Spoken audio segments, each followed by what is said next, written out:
I inherited a house I wasn't supposed to know about. Then my family imploded. Posted to r/true off my chest. So, a few weeks ago, I received a letter from a law firm in Colorado that turned my entire life upside down. It was addressed to me personally. My full legal name, middle initial, and all.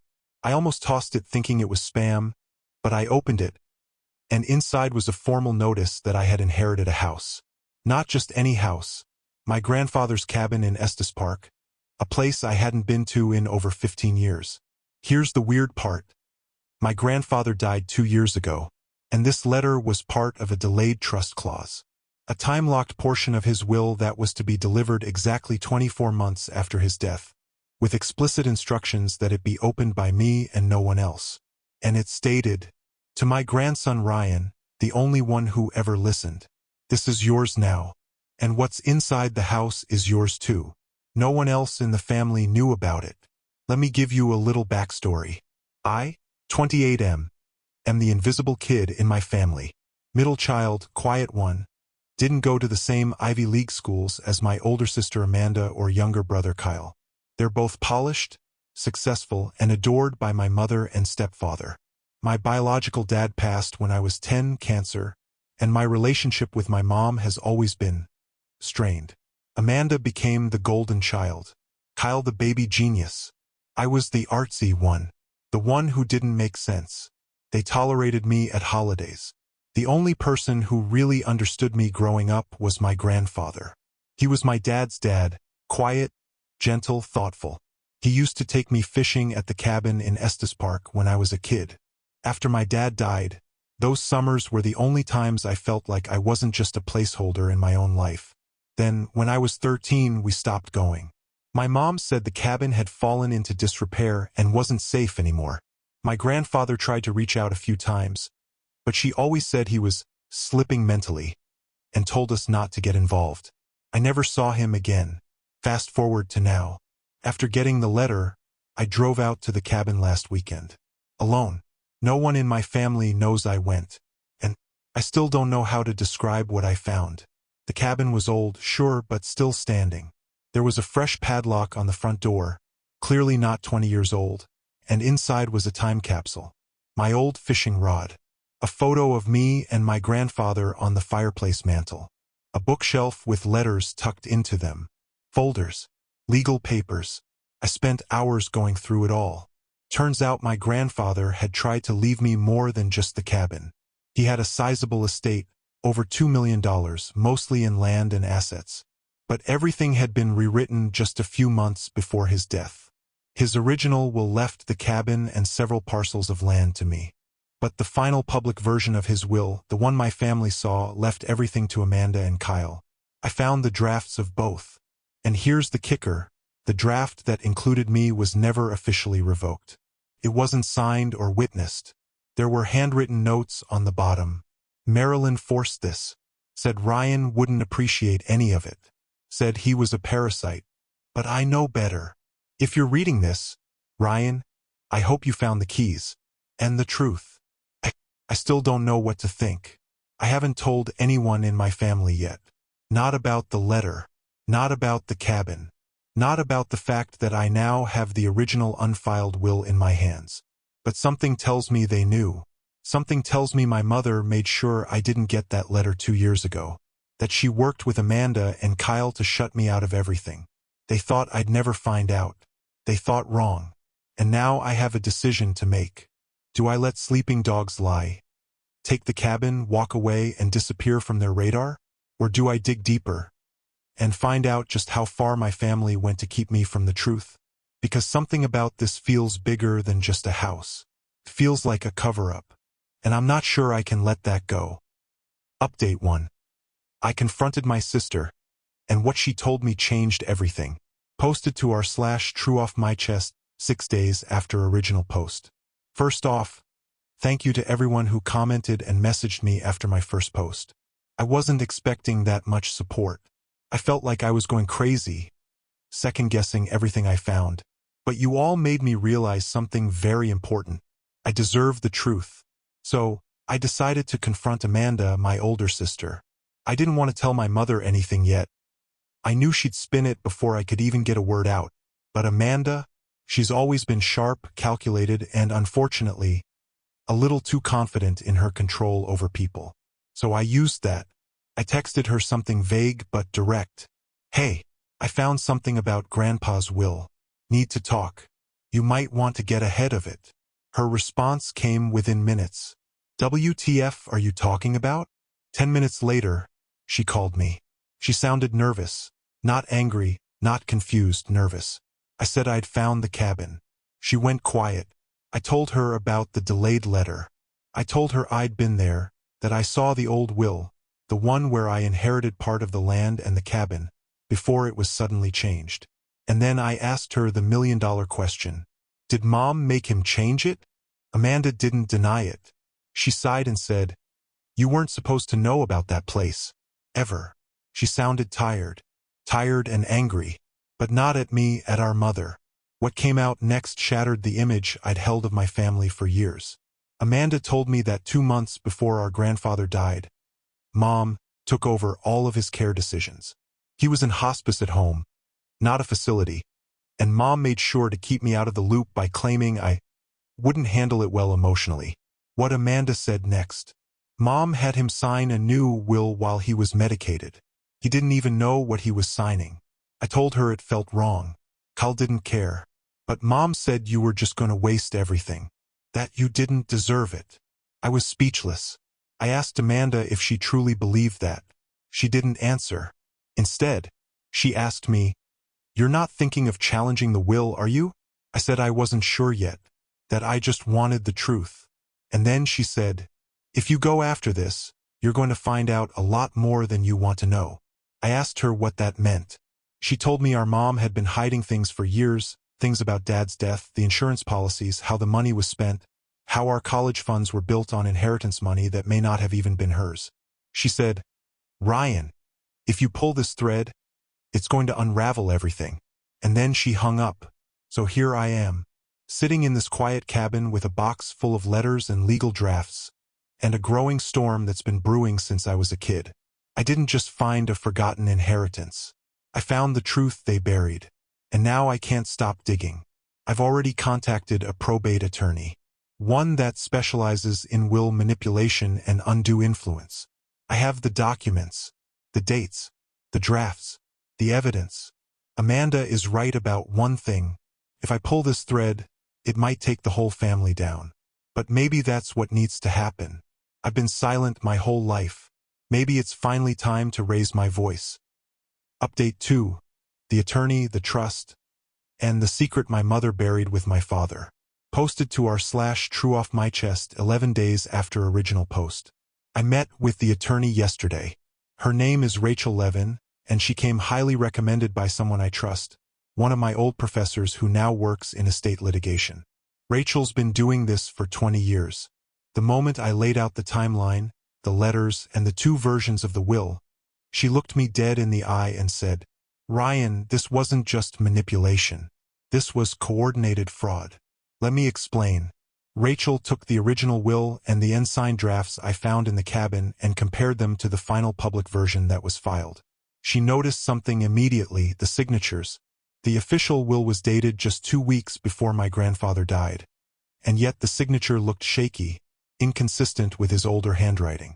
Rachel suspected that it had been forged or signed under duress. And what's more disturbing, the 2 witnesses listed were Margaret and Kyle. My mom and my younger brother. Rachel asked me a simple question that sent chills down my spine. Why would your mother and brother be witnesses to a will that disinherits you completely, unless they knew what was happening and had something to gain? Then came the bombshell. Rachel ran a background check on the trust activity associated with my grandfather's estate. She found something hidden. A life insurance policy, $750,000.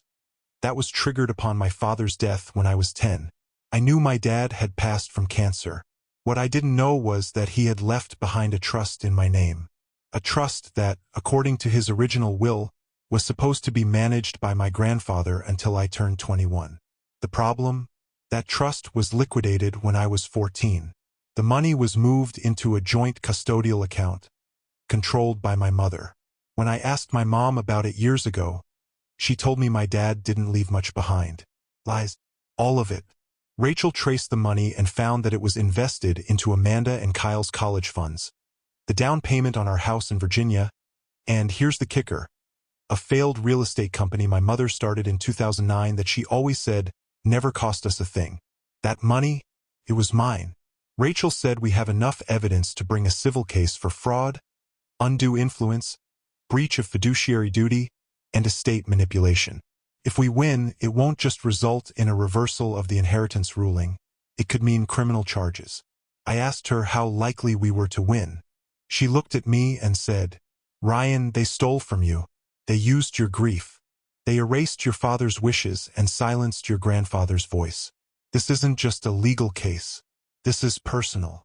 I left the meeting shaken, not because I was afraid of what would happen next, but because I knew I couldn't go back to pretending my family was broken in normal ways. They didn't just favor Amanda and Kyle. They built their entire lives off of my loss. I drove back to the cabin that night and sat in the same chair my grandfather used to sit in by the fire. I read one of the letters again, one he'd written but never sent. In it, he said, "If you ever find this place again, know that I never forgot you. You were the quiet one, but you saw people. You listened. You deserved more. It's time I fought for what I deserved." Rachel's filing the initial petition next week. Once the documents are served, my mother will know. Amanda will know. Kyle will know. And the lie they've all been living is about to end. Update 3. The legal papers are served, and I found out who was really behind it all. Posted to r/trueoffmychest, 17 days after original post. Well, it's done. The legal petition was filed 3 days ago, and yesterday morning my mother, Amanda, and Kyle were officially served. I wasn't there when they got the notices, but Rachel told me my mother tried to laugh it off at first, until she saw the attached evidence list. Over 40 pages, including handwriting analysis, bank transfers, old email printouts. Yes, I pulled some from a forgotten Yahoo account, and a copy of the original trust my dad left for me. Apparently, Amanda called Rachel's office that afternoon and said I was destroying the family over a misunderstanding. Kyle hasn't said a word. And Mom? She emailed me just one line. "You don't know what you're doing, but I do. I know exactly what I'm doing." However, I didn't expect what came next. Let me rewind a little. Rachel had advised me to stay off family radar until the filings were complete. So I didn't tell many people what was going on. Only a couple close friends and my girlfriend, Laura. Laura, 29F. And I have been dating for 2 years. She's been my rock throughout all of this. Or, I thought she was. Last night, I got a message from Rachel while I was at the cabin. "Call me immediately. Something's off." I called. She told me one of the bank statements we subpoenaed, showing transfers from my grandfather's estate, had recently been flagged by the bank itself, not the courts. It was triggered by a login attempt from an IP address tied to MY account, specifically Laura's Wi-Fi. At first, I thought maybe she was just looking through my files. She's helped me organize paperwork before. But Rachel said the login wasn't just casual. Someone was trying to alter metadata and change document names in a shared folder I had linked to my Google Drive. That's when it hit me. I had shared that folder with Laura a few weeks ago when I first got the documents scanned and organized. I trusted her. But Rachel had a PI dig deeper. Turns out Laura has a LinkedIn connection to someone named Evan Brandt, an old business partner of my mother. She worked in his firm for a year, a firm that helped my mother set up that real estate venture using my trust money back in 2009. When I confronted Laura, she didn't deny it. She broke down crying and said, "I didn't know it would go this far.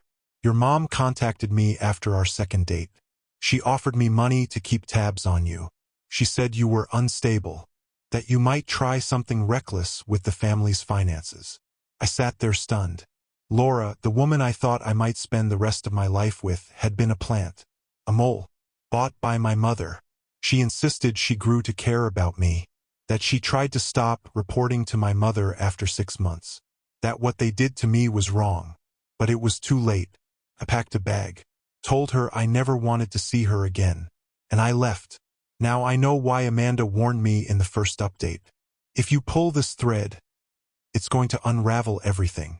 She wasn't kidding. My own girlfriend was spying on me. My own mother orchestrated it. And now, Rachel says we might be looking at conspiracy charges, wire fraud, and obstruction of justice if we can prove this tampering attempt came from my mom's side. This was never just about inheritance. This was a long game. My mother made sure I stayed quiet, isolated, and financially dependent, so I wouldn't have the strength or evidence to fight her when the time came. But I'm not that scared kid anymore. I've got Rachel. I've got the law on my side. And now, I've got nothing left to lose. Final update. I faced my family in court and walked away with the truth and my freedom. Posted to r/trueoffmychest 30 days after original post. It's over. After nearly a month of depositions, hearings, and legal strategy meetings, the judge ruled in my favor. But honestly, it wasn't about the money anymore. It was about looking my mother in the eyes in a courtroom full of strangers and finally saying what I'd never been allowed to say as a child. You stole from me. You used me. And you convinced everyone I was too broken to fight back. Let me back up. We had 3 hearings in total. My attorney, Rachel, came with everything: the forged will, the trust records, the withdrawal history from the liquidated college fund, the metadata tampering attempts traced back to Laura's devices. Yes, she eventually cooperated. And a sworn deposition from a former notary who admitted that my mother pressured him to pre-sign blank forms back in 2013. That notary? He used to be Amanda's ex-boyfriend. They broke up when she found out about her mom's manipulation, and he finally agreed to speak the truth, under threat of perjury. Amanda herself submitted a declaration of partial guilt. She admitted she knew about the will being changed under suspicious circumstances, but claimed she was pressured by Mom and told not to say anything if she wanted access to her inheritance. Kyle didn't say a word during the entire process. Not once. He avoided eye contact even in the courtroom, like he was a ghost, a coward. Then my mother took the stand. She denied everything. She called me unstable, easily manipulated, and said I was being used by greedy lawyers to destroy my own bloodline. But the judge wasn't buying it. When Rachel presented the timeline, the evidence, the accounts, the fake signatures, and even an email Mom had sent Laura that said, "Keep him distracted. We can't afford him going full detective," my mother finally cracked. She stood up mid-hearing and screamed across the courtroom. "He was always a problem, always the weak one. You think he would have used that money wisely? I earned it. I held this family together." The judge had her removed from the courtroom. By the end of that week, the judge declared the last will null and void, restored my inheritance rights, ordered the trust to be reinstated, and called for a formal investigation into financial fraud and coercion involving my mother and her business associate. As of today, the cabin? It's mine, legally and entirely. The remaining assets of my father's trust are being restored. There's still money, not what it was, but enough. Rachel is assisting law enforcement in pursuing charges. My mother may face prison. Kyle too, if he's implicated in the financial manipulations. Amanda? She's gone no contact with everyone but me. We're rebuilding slowly. She's damaged, but maybe not irredeemable. As for Laura, she moved out. I haven't spoken to her since. She apologized in a letter, but there are some betrayals that even time won't fix.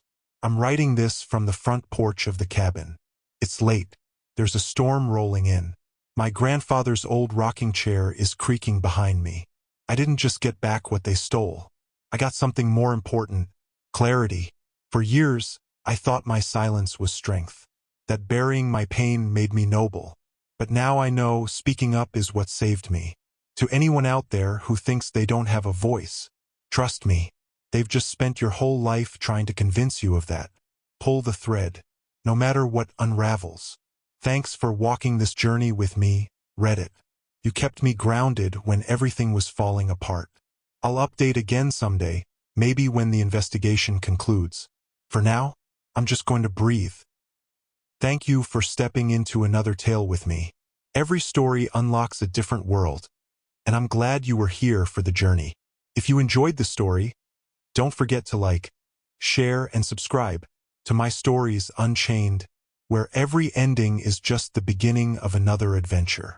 Until next time, keep your mind open and your heart ready for the next story, Unchained.